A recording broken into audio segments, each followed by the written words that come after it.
Hello, ഞാൻ പിന്നെ കേക്കിൻ്റെ സെക്കൻഡ് കോഴ്സിലാണ്, സെക്കൻഡ് ബാച്ചിലാണ് ഞാൻ കയറിയിരുന്നത്. പിന്നെ ഹസീന മിസ്സായിരുന്നു, അടിപൊളി മിസ്സാണ്. മിസ് ഞങ്ങളെ മുത്താണ്. പിന്നെ നല്ലോണം മനസ്സിലാക്കി തരും. എങ്ങനെ വേണമെങ്കിലും ഗൂഗിൾ മീറ്റ് ആണെങ്കിൽ ഗൂഗിൾ മീറ്റ്, സൂം മീറ്റ് ആണെങ്കിൽ സൂം മീറ്റ്, ഇനി എപ്പോൾ വേണമെങ്കിലും മെസ്സേജ് അയച്ചാലും റിപ്ലൈയും കാര്യങ്ങളും ഒക്കെ തരുന്നൊരു മിസ്സായിരുന്നു. എന്ത് സംശയം ചോദിച്ചാലും ഉടനടി നമുക്ക് സംശയം തീർത്ത് തരുന്നൊരു മിസ്സായിരുന്നു. ഒരു ദേഷ്യമോ കാര്യങ്ങളോ ഒന്നുമില്ല. അത്രയും ക്ഷമയോട് കൂടിയിട്ടാണ് മിസ്സ് ഞങ്ങൾക്ക് ക്ലാസ് എടുത്തുകൊണ്ടിരുന്നത്. അത്രയും നല്ലൊരു മിസ്സായിരുന്നു ഞങ്ങൾക്ക്. അതുകൊണ്ടാണ് ഞങ്ങൾ ഒരു 25 ക്ലാസ് കൊണ്ട് ഞങ്ങൾ ഇത്രയും പെട്ടെന്ന് നല്ലൊരു ബാക്കിങ് ആവാൻ ഞങ്ങൾക്ക് കഴിഞ്ഞത്.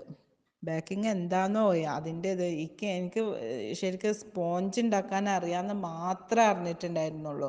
ബേക്കിംഗ് എന്താണെന്നോ പിന്നെ ഐസിങ് എന്താണെന്നോ ഒന്നും അറിഞ്ഞിട്ടുണ്ടായിരുന്നില്ല. യൂട്യൂബിലൊക്കെ നോക്കിയിട്ട് കാണുന്ന പോലെ ഒന്നല്ല ശരിക്കും നമ്മൾ കേക്ക് ഉണ്ടാക്കുന്നത്. അത് അതിൻ്റെ ക്ലാസ്സിൽ നിന്ന് പഠിച്ചാൽ തന്നെ അറിയുള്ളൂ.